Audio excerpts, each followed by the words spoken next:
আজকে আমি বাড়িতে একাই আছি। শাশুড়ি মা বাড়িতে নেই। সকাল, সকাল রান্না করতে হবে। তো ভাবলাম যে এগুলোকে ছেড়ে দিয়ে যাই। রান্না করতে গেলে এদেরকে আর ছেড়ে দিতে পারবো না। অনেকটা বেলা হয়ে যাবে। ওদিকে আমি ভাতটা, ডাল সিদ্ধ বসিয়ে চলে আসছি এই ডাঁটা তুলতে।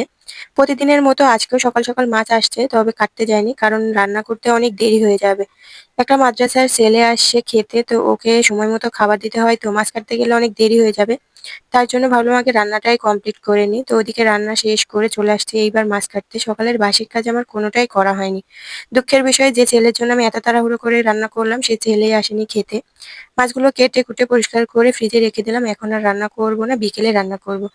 তো এদিকে বাহিরে এসে ডেলেগুলো যেগুলো কালকে আমি জড়ো করে রাখছিলাম সেগুলো ছিটিয়ে দিলাম রোদ্রে। এরপর ছাগল দুটোকে খেতে দিলাম।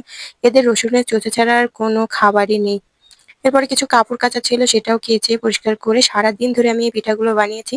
তো এই পিঠা কিভাবে বানিয়েছি নেক্সট পার্ট আসছে। তো আজকের মতো এই পর্যন্ত। সবাই ভালো থাকবেন, সুস্থ থাকবেন। আল্লাহ হাফেজ।